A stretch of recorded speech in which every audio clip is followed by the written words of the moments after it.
Hello, everybody, and welcome to my presentation on memes. For the most part, most of us should know what a meme is. Those of you that saying that don't know what a meme is, I'm probably going to say you're a liar because it's practically impossible to not see a meme nowadays.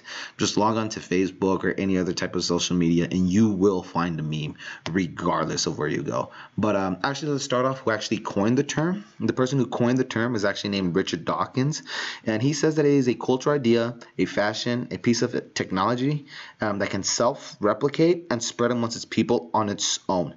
One little tiny thing that I would like to add to this is that a meme also needs to be able to agree with its community, or individuals themselves need to come to a understanding or mutual idea of the meme itself.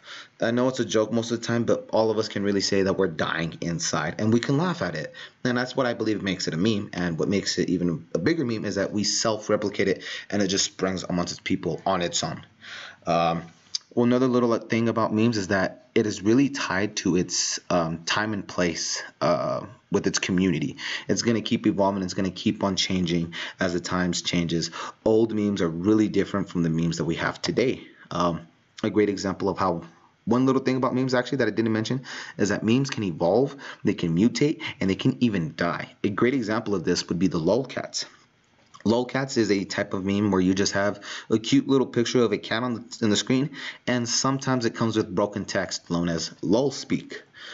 This meme wouldn't really get its really big push until I Can Has Cheeseburger came out. From this, even more and more memes of lolcats started to come out. All of them revolving around an idea of eating too much food or eating too many cheeseburgers and other small little things like that. Another example of how memes can actually evolve would be just changing the individual that is in front of the meme, or just changing the meaning behind it at all. A great example for these ones would be Ultra Instinct Shaggy, who was like this divine being for some reason that the community created. And if you really think about it, Ultra Instinct Shaggy is just the new version of Chuck Norris. A great example of how memes can actually die would be the Rage comics. I don't know if you remember these guys anymore, but I certainly do in high school and middle school. These were some of the funniest things I ever read in my life, and I am going to miss them. But the one that you'll probably only see ever again is going to be Trollface. You'll never see anyone else. And in some rare occasions, memes actually never die. And a great example of this would be Harambe. Say it in a little crowd and you'll get a couple woos and yays because Harambe was just a big thing back then. And for me in particular, I don't know why, for some strange reason, Uganda Knuckles keeps making an appearance. But for those of you that think that memes are actually an old thing or a new thing, it's actually not. Its first appearance is actually said to be in the 1996 with the Dancing Baby, or the Cha Cha Baby. It is a 3D render of a baby dancing to the intro of Hooked on a Feeling by Swedish rock band Blue Sweetie. This video actually appeared on a 1990 sitcom called Ally McBeal.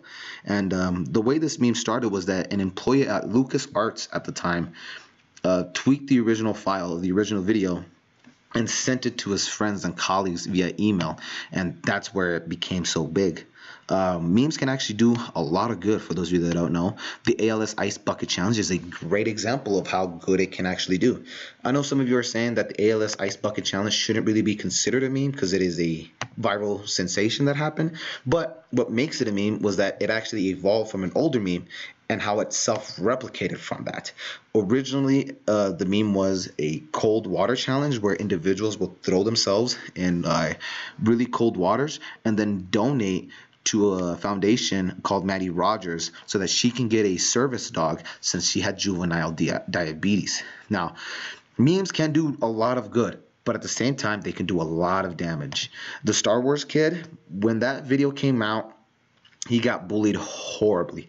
His real name is actually Galizian Razahi, and after this video was released, his life became pretty bad as he had to go to children's psychiatric help. A lot of challenges I know the ALS Ice Bucket Challenge and the Cold Water Challenge seem like really good, but sometimes really bad challenges come out of it. A great example would be the Nick and Nominate Challenge, where the challenge is to drink an absurd amount of alcohol and then do an outrageous task. It often leads to a lot of deaths, mainly due to alcohol poisoning or just a death due to what they were doing. Another challenge that is very dangerous as well will also be known as the Blue Whale Challenge, which is a challenge that makes contestants do weird and horrific things to themselves.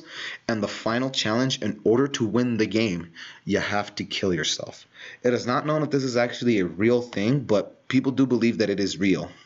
And this is where I really want to slow down a little bit and actually talk about the dangers of memes, because depending on what we share, depending on what we like, these things will keep on coming up. If you keep searching up Momo, Momo will keep coming up. If you keep searching up people doing the Tide Pod challenge, it's gonna keep coming up. We have to be smart about when we share our memes.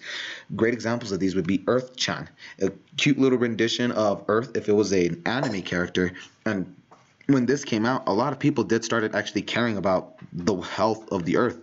Another one would be PETA and how it insulted and diminished Crocodile Dundee's accomplishments in his life, and it made us look into PETA itself and question their practices and their ideas of what it's actually needed to do.